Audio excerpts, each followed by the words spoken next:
السلام علیکم ورحمۃ اللہ وبرکاتہ۔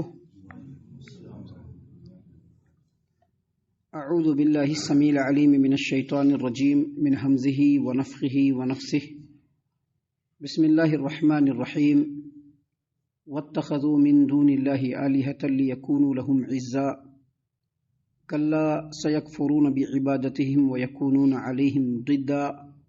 ألم تر أنا أرسلنا الشياطين على الكافرين تؤزهم أزا فلا تعجل عليهم إنما نعد لهم عدا۔ اور ان لوگوں نے اللہ تبارک و تعالیٰ کے علاوہ دوسرے معبود مقرر کر لیے تاکہ وہ ان کے لیے عزت اور مدد کا سبب بنے۔ ہرگز نہیں، ان قریب وہ معبودان ان کی عبادت کا انکار کر دیں گے اور ان کے مخالف اور دشمن ہو جائیں گے۔ اے نبی صلی اللہ علیہ وسلم، کیا آپ نے نہیں دیکھا کہ ہم نے شیطان کو کافروں کے اوپر چھوڑ رکھا ہے تاکہ ان کو ابھارتے رہیں، لہٰذا آپ ان کے عذاب کی بابت جلدی نہ کریے، ہم تو بس ان کے لیے دن گن رہے ہیں۔ محترم سامعین کرام، سورہ مریم سورہ نمبر 19 اور اسی سورت سے بھی آپ کے سامنے آیت نمبر 81، 82، 83، 84 یعنی 81، 82، 83، 84 یہ چند آیات ہم نے آپ کے سامنے تلاوت کی۔ الحمدللہ آیتوں کا ترجمہ اللہ کی توفیق سے ہم نے آپ کے سامنے پیش کیا۔ سامعین کرام، آپ کو اس سے پہلے بتلایا جا چکا ہے کہ یہ جو سورت کریمہ ہے یہ مکی ہے، اور اس کے اندر جو بھی آیات ہیں وہ مکہ میں نازل ہوئی ہیں، اور اس کے جو پہلے مخاطبین ہیں یہ مشرکین کافرین جو مکہ کے وہ لوگ ہیں۔ لیکن ہم آپ کو بتلا دیں کہ اللہ تبارک و تعالیٰ نے قرآن کریم کے اندر جتنی بھی آیتیں نازل فرمائی ہیں، ان آیتوں کے مخاطبین اگرچہ اس زمانے کے لوگ رہے ہیں، لیکن اگر ان صفت کے لوگ آج بھی موجود ہیں تو ان کے اوپر بھی آیت ہے، اور ان کو بھی ان آیتوں کو سن کر کے ڈر جانا چاہیے اور اپنی کرتوتوں سے باز آ جانا چاہیے۔ دیکھیے، اللہ تبارک و تعالیٰ نے یہاں پر بیان فرمایا ہے وَاتَّخَذُوا مِن دُونِ اللَّهِ آلِهَةً لِيَكُونُوا لَهُمْ عِزًّا، یعنی یہ جو کافرین ہیں، جو مشرکین ہیں، انہوں نے اللہ تبارک و تعالیٰ کو چھوڑ کر دوسرے معبود مقرر کر لیے۔ کیوں معبود مقرر کیے؟ تاکہ یہ ان کی عزت اور مدد کا سبب بن جائے۔ یہ بات تو آپ کو معلوم ہے کہ بہت سارے مشرکین جو اللہ تبارک و تعالیٰ کے علاوہ دوسروں کو اپنا ماوا ملجا بناتے ہیں، چاہے وہ مٹی پتھر کے بت ہوں یا درخت ہوں، پیڑ ہوں، پودے ہوں، حتیٰ کہ قبر کو جو مزار بنا کر کے لوگ جو پوجتے ہیں، اس کے پیچھے جو سب سے بڑی وجہ ہوتی ہے وہ یہ کہ جو مزار والے ہیں وہ ہمارے سپورٹ میں ہو جائیں، یہ جو بت ہے، یہ جو دیوی دیوتا ہیں، یہ ہمارے سپورٹ میں ہو جائیں، اور ہم کو دنیا میں بھی عزت ملے اور آخرت میں بھی جب ہم پہنچے تو وہاں پر یہ ہمارے مددگار بن کر کے کھڑے ہو جائیں۔ اللہ تعالیٰ نے دونوں باتوں کا انکار کیا۔ ابھی دنیا میں آپ دیکھیں گے بہت سارے لوگ شرک و کفر کو اختیار کرتے ہیں تاکہ ان کا ہولڈ بن جائے، ان کی عزت بن جائے۔ یہ جو بابا ہیں، یہ جو دیوی دیوتا ہے، ان کے سپورٹ میں آ جائیں۔ اللہ نے آگے اس چیز کو بیان فرمایا کہ کلا، ایسا ہرگز نہیں ہو سکتا ہے۔ کیوں نہیں ہو سکتا ہے؟ کیونکہ عزت اللہ تبارک و تعالیٰ کے ہاتھ میں ہے۔ اللہ کو چھوڑ کر کے کوئی کسی کو نہ عزت دے سکتا ہے، نہ ذلیل کر سکتا ہے۔ کوئی اگر ذلیل کرنے کی کوشش کرے گا بھی تو رب العالمین اگر کسی کو سر بلند کرنا چاہے تو وہ ہمیشہ سر بلند ہی ہوگا۔ ہمارے پیارے رسول کریم صلی اللہ علیہ وسلم کی مثال بالکل مشہور ہے، اور اس سے بھی مشہور مثال لوگوں کے درمیان جو ہے وہ سیدنا یوسف علیہ السلام کی، کہ جن کو ان کے بھائیوں نے ذلیل کرنے کی کوشش کی، نام و نشان مٹانے کی کوشش کی، لیکن اللہ نے یوسف علیہ السلام کو نہ صرف یہ کہ نبی بنایا بلکہ اپنے وقت کا حکمران بھی بنا دیا۔ تو سامعین کرام، یہاں پر اللہ تبارک و تعالیٰ نے فرمایا کہ کلا، ایسا ہرگز نہیں ہوگا۔ یہ جو مشرکین اللہ کو چھوڑ کر کے دوسرے جو معبودوں کو پکار رہے ہیں، ان کو اپنا معبود بنا رہے ہیں، ان کے سامنے جھک رہے ہیں، ان کی نظر و نیاز اتار رہے ہیں تاکہ ان کو عزت مل جائے۔ دیکھیے، عزت کا جو لفظ ہے نا، عزت کا جو لفظ ہے عربی زبان میں جو اس کا معنی ہوتا ہے وہ یہ کہ ایسا قوت والا اور ایسا ہولڈ والا کہ جس پر کوئی ہاتھ نہیں ڈال سکے۔ مطلب یہ کہ جو اللہ کو چھوڑ کر کے جو دیوی دیوتاؤں کو پکار رہے ہیں، یا اللہ کو چھوڑ کر کے جو باباؤں کو پکار رہے ہیں، یہ ایسا ان کی حمایت کرنے لگے کہ ان کا کوئی مخالف ان کے اوپر ہاتھ نہیں ڈال سکے۔ اس کے مقابلے میں جو ہوتا ہے وہ ذلت، یعنی ان کو ذلت نہیں ملے، عزت مل جائے۔ لیکن اللہ نے کہا ہے کہ تمام کی تمام عزت اللہ تبارک و تعالیٰ کے ہاتھ میں ہے۔ اللہ کے علاوہ کوئی کسی کو عزت نہیں دے سکتا، اور اللہ کے علاوہ کوئی کسی کو ذلیل نہیں کر سکتا۔ اور دوسری بات جو اس آیت کریمہ کا معنی ہے وہ یہ کہ آخرت میں بھی ان کے اوپر کوئی ہاتھ نہیں ڈال سکے، لیکن جن لوگوں کی یہ عبادت کرتا ہے، بہت سارے لوگ پیرانے پیر، محبوب سبحانی، شیخ عبد القادر جیلانی، ان کو بھی جو ہے غوث الاعظم مانتے ہیں، حالانکہ غوث الاعظم ماننا ہی شرک و کفر ہے۔ غوث الاعظم کیوں مانتے ہیں؟ تاکہ قیامت کے دن ہماری فریاد کر لیں، لیکن ایسا نہیں ہوگا۔ قیامت کے دن تو سب سے بڑے اور اس کائنات کے سب سے عزت والے شخص نبی کریم صلی اللہ علیہ وسلم کو بھی رب کے سامنے منہ کھولنے سے پہلے اجازت لینا پڑے گا کہ اللہ میں سفارش کروں کہ نہیں کروں۔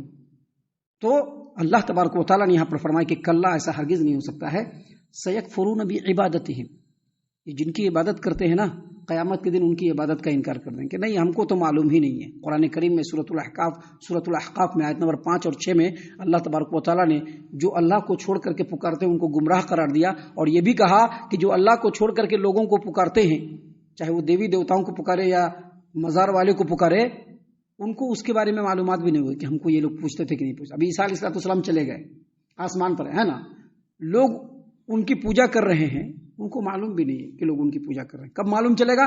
جب قیامت کے دن رب العالمین عیسیٰ علیہ السلام سے پوچھیں گے، تب ان کو پتہ چلے گا کہ ان کے ماننے والوں نے ان کو ہی معبود بنا دیا۔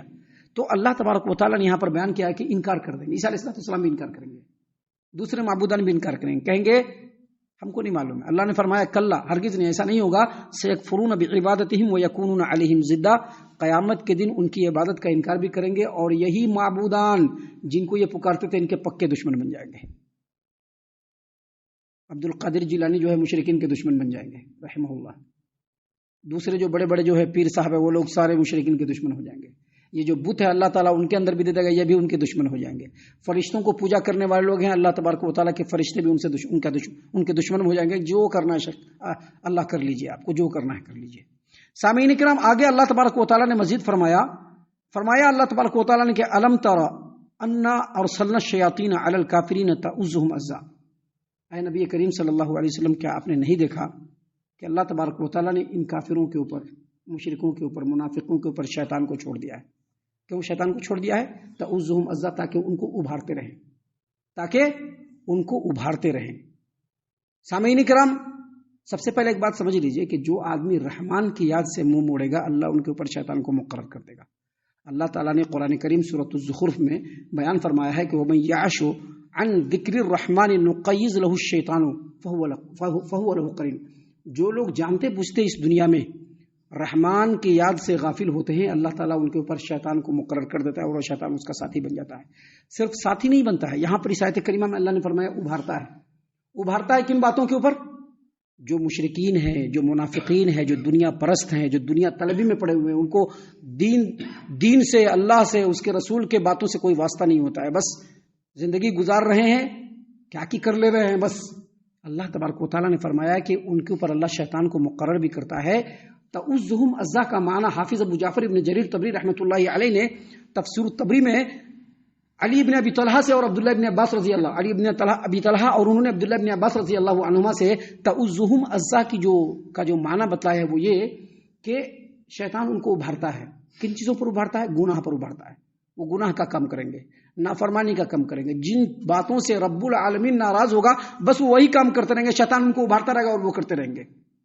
اور اس کا ایک اور معنی بیان کیا ہے تفسیر الدر المنصور کے اندر، امام عوفی نے سیدنا عبداللہ ابن عباس رضی اللہ عنہما سے روایت کیا کہ اللہ تبارک و تعالیٰ نے جو فرمایا کہ الم تر انا ارسلنا الشیاطین علی الکافرین تعزهم عزا، کیا آپ نے نہیں دیکھا کہ ہم نے کافروں کے اوپر شیطان کو چھوڑ رکھا ہے؟ یہاں پر کافرین کا مطلب ہم کافر ترجمہ کر رہے ہیں، لیکن یہاں پر اس کا معنی انکار کرنے والا، انکار کرنے والوں کے اوپر ہم نے شیطان کو چھوڑ رکھا ہے اور وہ ان کو ابھارتے رہتے ہیں۔ اس کا معنی سیدنا عبداللہ ابن عباس رضی اللہ عنہما نے بیان کیا کہ اس طرح کے کافرین، منافقین اور جو دنیا پرست ہوتے ہیں ان کے اوپر اللہ نے شیطان کو چھوڑ دیا، اور وہ محمد صلی اللہ علیہ وسلم اور محمد صلی اللہ علیہ وسلم کے متبعین کے بارے میں لوگوں کو بھڑکاتے رہتے ہیں۔ بہت ہی غور و فکر کرنے کی بات ہے۔ اللہ تعالیٰ نے کہا کہ قرآن کریم میں تدبر کرو، غور کرو، سوچو۔ یہ سب چیزیں جو ہے اللہ تبارک و تعالیٰ نے سرسری بیان کیا ہے، لیکن اس کا معنی بڑا گہرا ہے اور اسی کو مفسرین نے بیان کیا ہے۔ تو آج آپ دیکھیں گے کہ جو بھی محمد عربی صلی اللہ علیہ وسلم کے بارے میں کچھ بول رہا ہے، آپ سمجھ لیجیے کہ اس کو شیطان نے ورغلایا ہے۔ آج آپ دیکھیں گے کہ نبی کریم صلی اللہ علیہ وسلم کے متبعین کے بارے میں جو بھی کسی کو بھڑکا رہا ہے اس کو بھی شیطان نے پکڑ لیا ہے۔ اب شیطان کی پکڑ سے بچنے کا ایک ہی طریقہ ہے کہ آپ اللہ تبارک و تعالیٰ کے کلام کی پناہ میں آ جائیے، نبی کریم صلی اللہ علیہ وسلم کی تعلیمات کے پناہ میں آ جائیے، شیطان کے چنگل سے نکل جائیے گا۔ محترم سامعین کرام، آگے اللہ تبارک و تعالیٰ نے نبی کریم صلی اللہ علیہ وسلم کو ہی مخاطب کیا، کیونکہ مشرکین مکہ نبی کریم صلی اللہ علیہ وسلم اور مسلمانوں کے پیچھے ہاتھ دھو کر پڑے ہوئے تھے، ہاتھ دھو کر کے پڑے ہوئے تھے، ہر اعتبار سے کیسے بھی کر کے محمد صلی اللہ علیہ وسلم کا خاتمہ ہو جائے، نعوذ باللہ، اور مسلمانوں کا خاتمہ ہو جائے، اور ہم لوگوں کی جو پہلے چلتی تھی وہ چلتی بنی رہ جائے، یہ چاہ رہے تھے۔ تو نبی کریم صلی اللہ علیہ وسلم کے دل میں کبھی کبھی دکھ آتا تھا کہ یہ دکھ ہم لوگوں کا کب ختم ہوگا۔ اللہ نے کہا تسلی دیتے ہوئے، فلا تعجل علیہم، آپ ان کے لیے جلدی مت کیجیے، نبی کریم صلی اللہ علیہ وسلم آپ ان کے لیے جلدی مت کیجیے، انما نعد لهم عدا، ہم نے ان کے لیے وقت کو مقرر کر رکھا ہے اور وہ بہت محدود ہے، وہ وقت جیسے ہی آئے گا اللہ تبارک و تعالیٰ ان کو صفحہ ہستی سے مٹا دے گا۔ اور آج آپ دیکھیں گے کہ مشرکین مکہ کا نام و نشان اس روئے زمین پر نہیں ہے۔ ہم اللہ سے دعا کرتے ہیں کہ اللہ تعالیٰ ہم تمام کو ان باتوں کے اوپر خوب غور و فکر اور تدبر کرنے کے ساتھ ساتھ اللہ تعالیٰ ان باتوں کے اوپر ہم تمام کو عمل کرنے کی بھی توفیق عنایت فرمائے، آمین۔